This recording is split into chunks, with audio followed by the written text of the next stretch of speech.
Heroes, but there may be some of you who have never played City of Heroes before. So what I'm going to do is go over the City of Heroes franchise prior to our most recent expansion release. So, pre-going road times. In 2004, we launched a game called City of Heroes for the PC platform. It was a game that was very innovative in the MMORPG space. It's a massively multiplayer online game. Players reveled in the fact that they could become a super-powered hero and fly, super jump, teleport, and leap. In 2005, 18 months later, we released a game, the standalone expansion City of Villains. And in that game, players could now create their own villains. They could create masterminds, stalkers, and just be, relevant to the fact that they could be evil and not just be heroic. But at the end of the day, it was a game that was divided.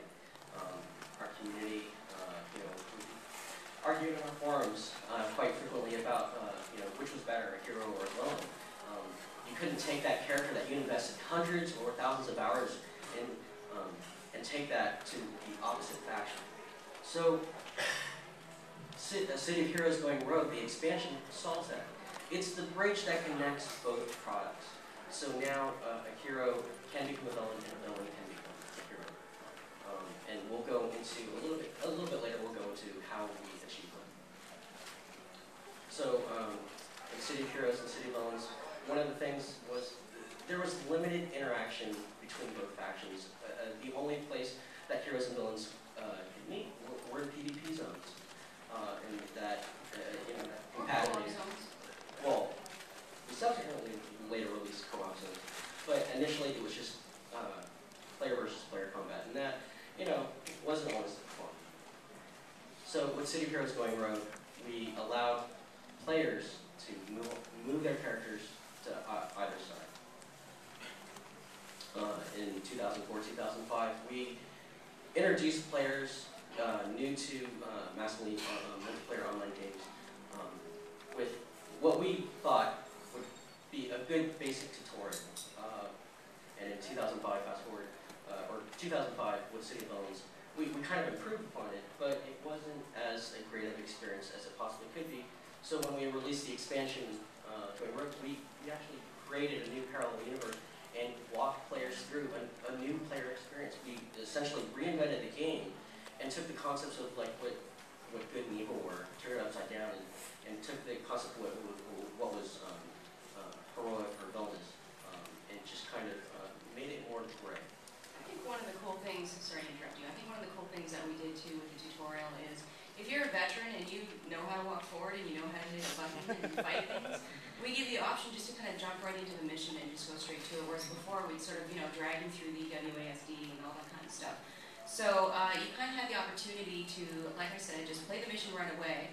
And for those of you who are experiencing Pretoria for the first time, we gave you an opportunity to really learn about the lore of Pretoria, because this is a completely new universe. So if you wanted to find out that extra information about Pretoria, we give that to you. But it was all optional text. You didn't have to necessarily read it. You just jump right to the mission. Yeah, so we reduced the walls of text that sometimes overwhelm players when they enter a new game, because it's not just the controls they have to learn, it's also about the history. We made more contextual information instructions so that players could just move from one point to another. We reduced travel time from beginning starting experience to the mission door, so players didn't have to go through a random far area. And we introduced the concept of factions, which we'll talk about later. And did it? Well, as you guys have all experienced, or maybe if you're new to the game, you haven't, we just had a massive graphical upgrade in City of Heroes Going Rogue with issue 17. We call this Ultra Mode, and that includes a whole suite of cool effects like real-time shadows, the cube map reflections you see on player characters and on the world, especially Pretoria, and ambient occlusion, which is a much more realistic shadowing technique, among many other things. We've also just added a support for NVIDIA SLI, which means that you can run 2 video cards at once and get double the frame rate. That's for you, Osa. So essentially, I guess the whole point of this panel is taking superhero MMOs to the next level. with City of Heroes. By the way, I promise I did not come up with that title. That was not me. I made a promise to you guys. I said I'd never say it again. It wasn't me. So good versus evil. I mean, so we introduce our players to just choosing to create a hero or choosing to create a villain. We've done that. We've been there. But with what we've learned from launch, I mean, now we're 6 years strong. With the Going Rogue expansion, is that we have an opportunity. We had an opportunity to make the product more mature, add a level, an additional layer that just allows players to explore the shades of gray between what's right and wrong. Make them question, is good and evil really good and evil?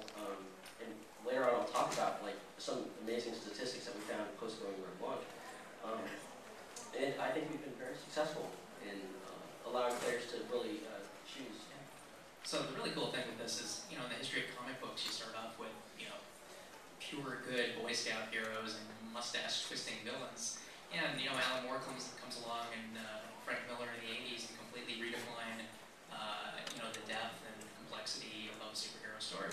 So what Going Rogue does is that same thing, but in the video game format. This actually introduces the moral complexity and the non-linear and actually interesting to adult, content that you really want in any kind of superhero fiction.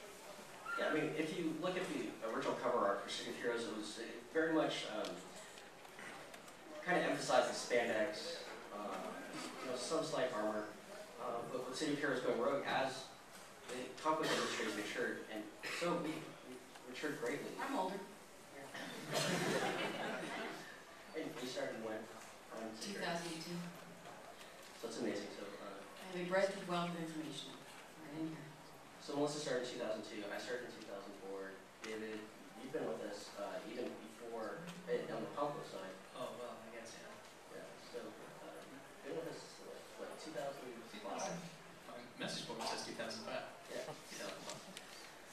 So let's talk about the Going Rogue launch. So the Going Rogue launch actually shipped. Or was launched on August 17th, Tuesday. But we did a soft launch on August 16th, Monday. And it took some players by surprise, but we primarily did that soft launch because, much like anything, we wanted to ensure server stability. We wanted to make sure that we caught anything so that on our official launch day, we weren't caught, with egg on our face that, oh, wow, you just launched expansion and it's all broken. But, amazingly enough, there were no problems. We had no major issues, and we were waiting for that shoe to drop, and it never fell. So on launch day, we were very proud to announce that yes, we had officially launched a City of Heroes Going Rogue expansion, and we had some, and I'll go into this later, about some amazing statistics that we found from there. So, we've received amazing positive feedback from our players as well as from press. Because of the nature of MMOs, it's very hard to deliver accurate reviews without in-depth gameplay, so they've been slowly rolling in, and I'll share some of them with you right now.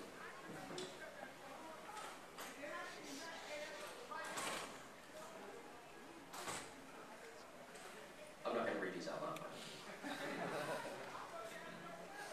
I wasn't done yet. No, I'm just kidding. So overall, we have overwhelmingly received very good reviews of the way that we've implemented the Going Rogue system and enhancing the player experience and introducing the concept of a superhero MMO to new players, and it's just been an amazing experience. So the Going Rogue era, so those statistics that I was talking about. So what I did, we're now like 6-7 weeks post Going Rogue launch. So 1 month post Going Rogue launch, I ran some reports, and they were interesting. We ran some sporadic reports in between, but we wanted to get 1 month of solid data to find out what was going on. So 1 month after launch, over 750 characters logged in. I mean, that's not players, but characters. I mean, players are so excited. New characters. 750,000. Yeah, 750,000 characters just slammed our servers. Of that, 200,000 Praetorians were created. And that's amazing. And 150,000 new heroes and villains were created. And those primarily were probably targeted the new power sets that we introduced: dual pistols, kinetic melee, electric control, and demon summon. So, players were having a lot of fun. And one of the amazing statistics, so at one of our prior panels, we revealed that loyalists were actually villains and resistance were heroes. Back in the developers mode.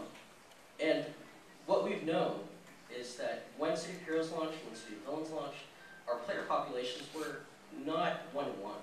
I'm not telling you what that statistic was, but it wasn't 1-to-1. But with the City of Heroes Going Rogue expansion, our players were split right down the middle. And what we've achieved is we made it actually really cool to be a villain, right? And that's awesome. And players were just choosing like, yeah, I want to be loyalist. I want to be the guy to support the dictatorship. And yeah, but as we've kind of made mention with Going Rogue, I mean, not all villains are evil and not all heroes are good. You've got your sub-factions, so. Yeah, but hands down. Awesome. I mean, we are sitting on a ton of data, and I'm just like going through that with a fine-tooth comb, and we're getting some amazing statistics about like gender choices of some of these new characters. It's which is invaluable because we continue to develop new content, new costume pieces, new auras, and it's kind of fun to find out what our players like. And City of Heroes Going Rogue, the expansion, was our greatest opportunity to relaunch the game to new players and existing players, and getting that month data and even beyond is so important because we can actually use it to help us decide how we want to shape the game in the future. I kind of feel like Eeyore next to you, Jesse. Well, like a cool card. Here's your opportunity to talk, because even though you have only one data point on this, it goes on for a while, I promise you. Trust me. Let's hear about some new stuff. Let's hear about some new stuff. Woo! So, issue 19, what's it called? Who came up with this title? Me? I came up with this title. You're welcome. So, Alpha Strike. What's in Alpha Strike?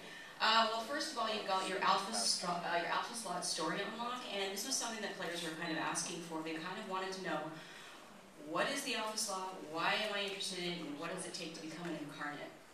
And so the Alpha Slot is the very first slot in your adventure as an incarnate. It's the first one that you experience, and it's just one of several. And so in this unlock arc, you actually meet a new Mender. You meet Mender Ramiel.